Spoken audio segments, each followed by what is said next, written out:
Hello, my friends, and welcome back to the Casual Dance Teachers Podcast. I'm your host, Maya, and let me share something with you that I personally hate. I hate those awkward couple of minutes when one dance class ends and the next one begins, and there's pandemonium with students getting picked up and other students coming in and parents asking you questions and students asking you questions, not being prepared. There is so much going on typically between classes, and as a casual dance teacher, I don't have a whole staff to support me in that transition. So today I'm going to talk about a couple of my personal ideas and techniques to help smooth the transition between dance classes and hopefully get some advice and some tips back from you. Let's talk about it. So before I begin, let me just ask you, am I alone in this, or do we all hate the transition period between classes? I know at all the studios I've taught at, classes are back to back, and of course, we typically want to schedule our classes as a dance teacher in blocks so we don't have big breaks in between each one. So that creates a little bit of awkwardness where I do tend to get questions. I'm trying to make sure that students are safely dismissed to a parent or someone that's in charge of picking them up.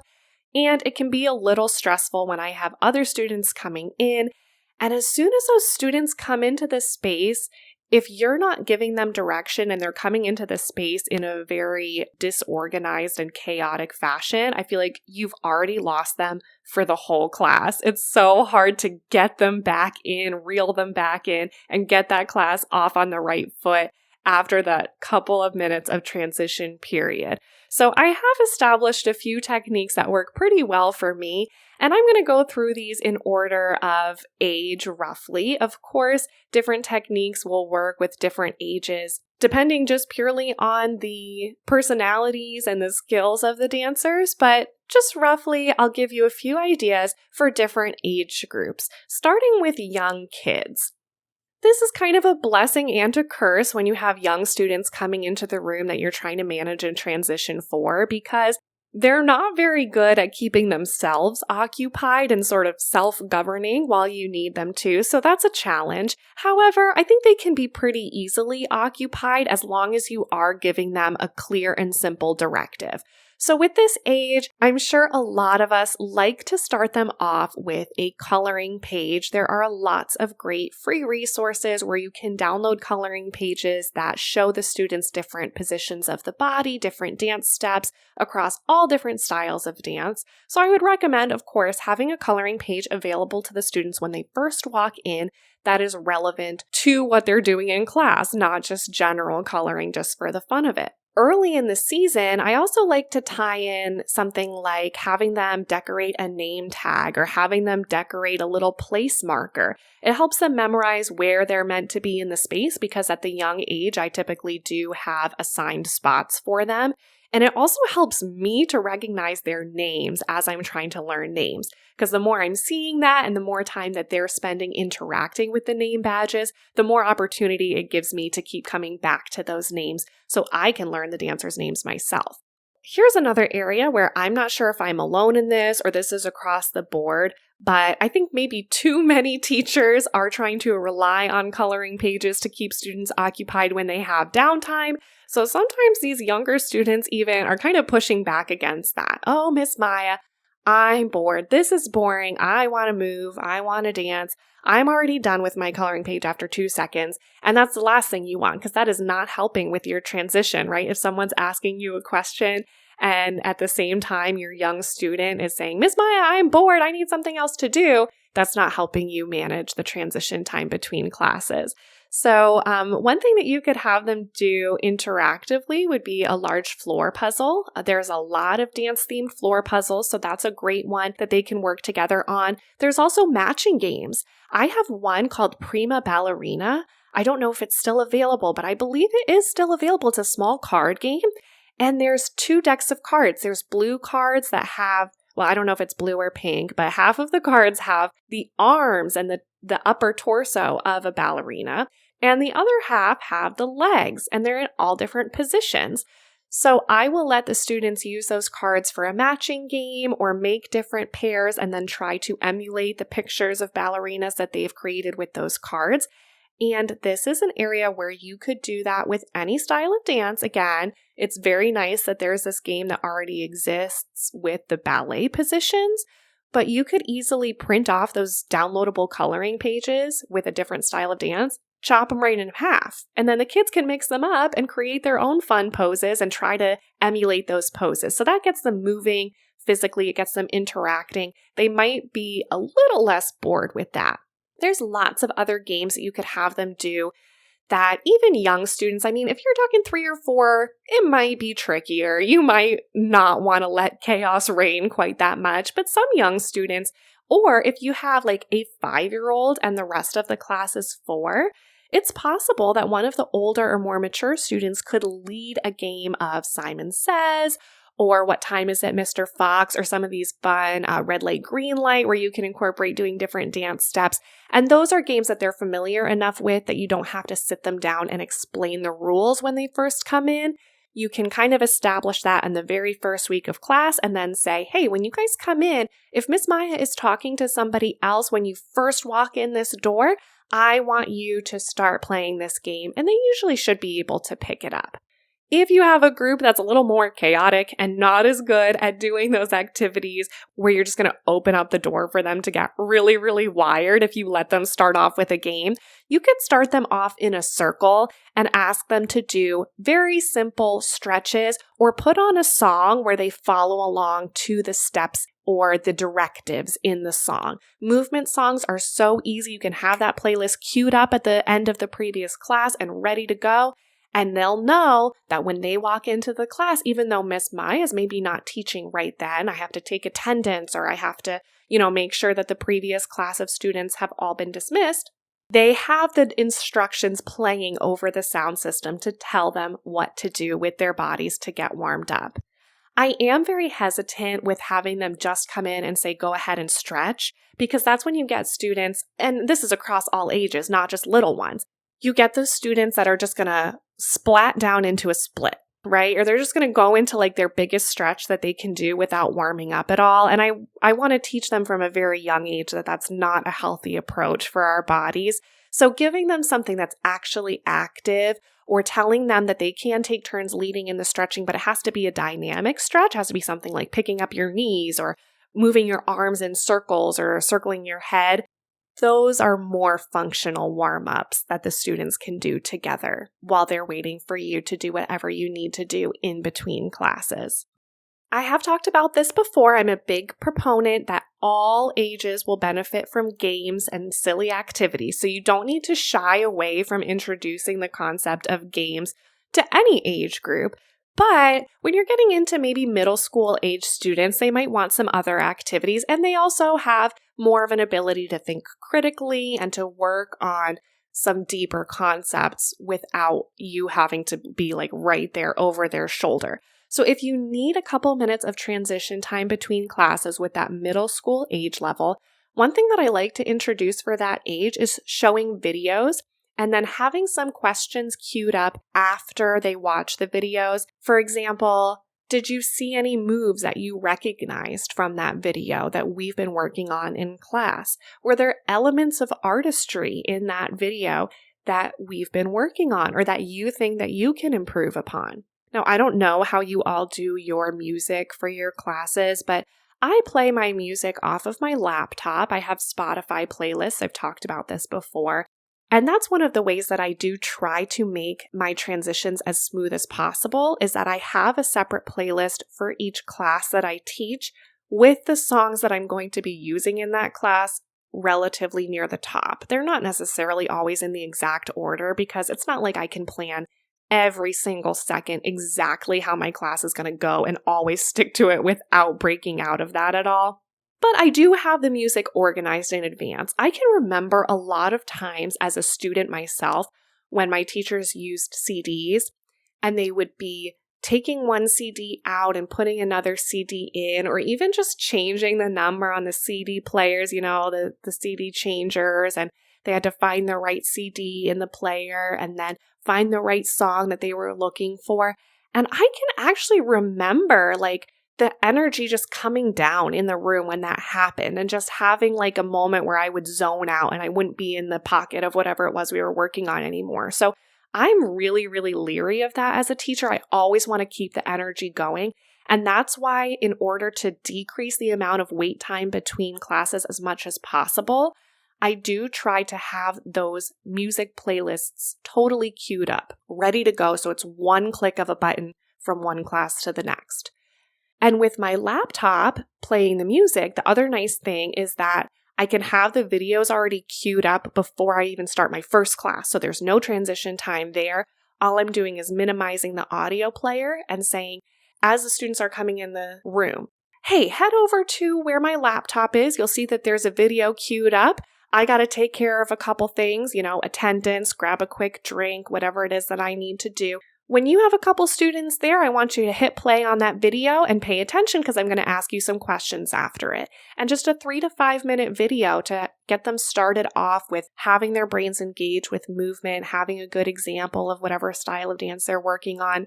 That can be a really nice way to let the students kind of start out slow and not really challenging them too much physically, but engaging their brains and not letting them get right into the socialization and gossiping about what happened in school that day and being distracted from dance, right? You want it to be dance from beginning to end, even if you need a minute, even if you desperately have to run and go pee, if you desperately have to get that drink, if a parent has a question that is just so pressing that they absolutely have to talk to you right that second, you have that 3 to 5 minute buffer that the students can watch that video and still be engaged. Another really valuable exercise for engagement is to have the students do listening exercises.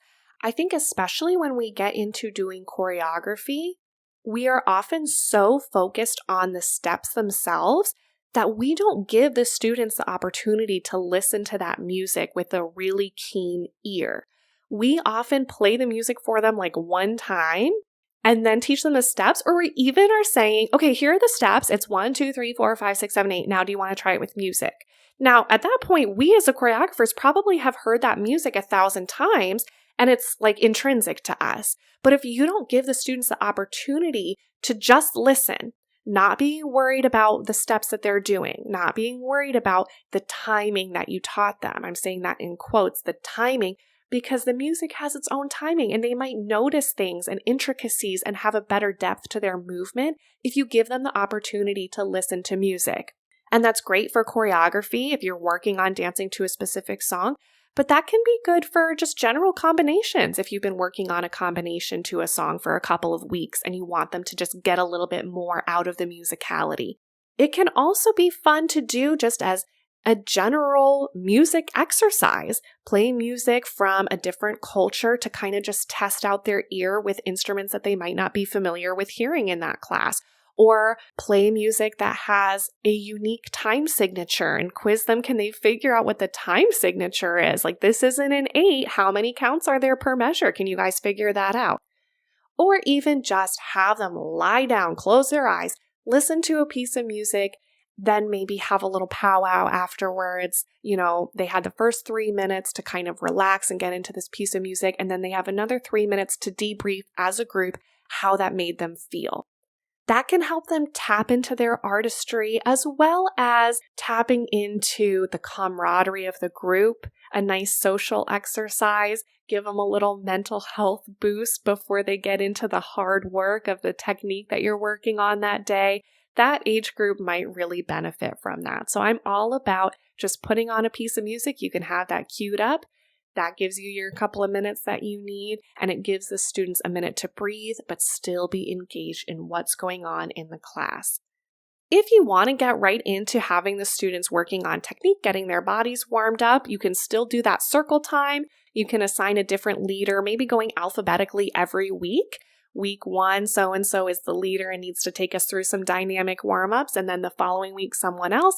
And they know that they each get those 5 minutes of fame at the beginning of class, right, where they get to be the leader and in charge of how they warm up.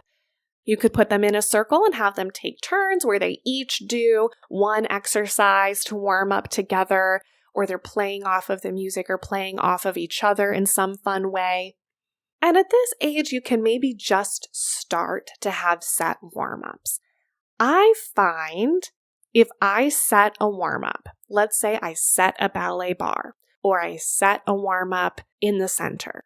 During the first couple weeks of class, I'm saying this is what you're going to do every single week when you come in. You're going to do this many jumping jacks. You're going to do this many crunches. You're going to do this many push-ups. This is just an example. I probably would never do anything that generic, but it's a possibility. So if that's a warm-up and I'm setting it and I'm having them memorize it, and then I just put on a piece of music when they first walk in the door and they're expected to get right into it, I still struggle with the kind of middle school age, even like 8 to 14. They probably are just not going to be doing that warm-up as full out, as intricately as I want them to if they know that I'm not watching. So if I really want to get the most out of these students and not have them like kind of half-heartedly doing the exercises, but actually talking or whatever, carrying on, being goofy and not paying attention to the movement as much as the socialization, then I might just try to give them a social exercise to start out. One of those games in the circle, letting them take turns being the leader, giving them something that they actually can talk about and provide some feedback, what they liked, what they didn't like, what they heard, what they saw, that type of thing. Because I'm fulfilling that need for them to come in and have the social interaction. But then once I personally am stepping in fully engaged and I'm finished with the transition, everyone's safely dismissed from the previous class, then I can immediately turn on that teacher mode and say, okay, now it's time to work and I need to see you actually working when we start the physical movement element. With that said, I'm not by any means closed off to doing a set warm-up. And I find that a set warm-up works really well with the teen, older, more established, more mature students. Sometimes that group of students really likes to be told so explicitly what to do, and giving them a warm-up that they need to memorize and do on their own without me watching is kind of challenging them in a different way to be accountable for themselves. And that's a skill that they really need to learn at that age as they're getting into high school and the transition beyond high school, even for older students.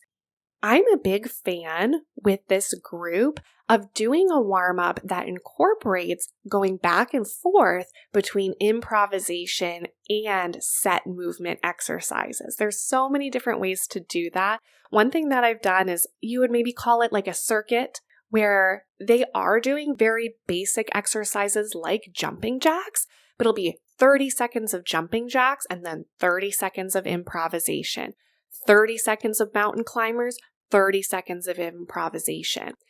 You can make this fun and interesting and different by changing up the music every week. And again, have that music ready to go. The music is already playing when they step into the room. That way they're engaged from the second they step in.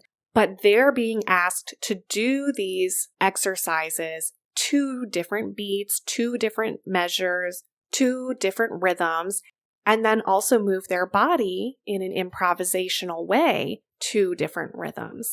So that's a fun one that I've really enjoyed incorporating with my older students. They also, of course, can just memorize a set warm-up. Usually takes a couple weeks to get them comfortable with it, but then you can have the same music playing when they step into the room every time, and they know they just are expected to come in and do the warm-up, no questions asked. And once you get into those teen students, usually, knock on wood, I don't have to remind them too much to stay focused and to actually do it. You never know, but it's the age where you can at least expect them to do that. How many times you have to remind them or work with them to make sure that they're doing that, it depends on the group.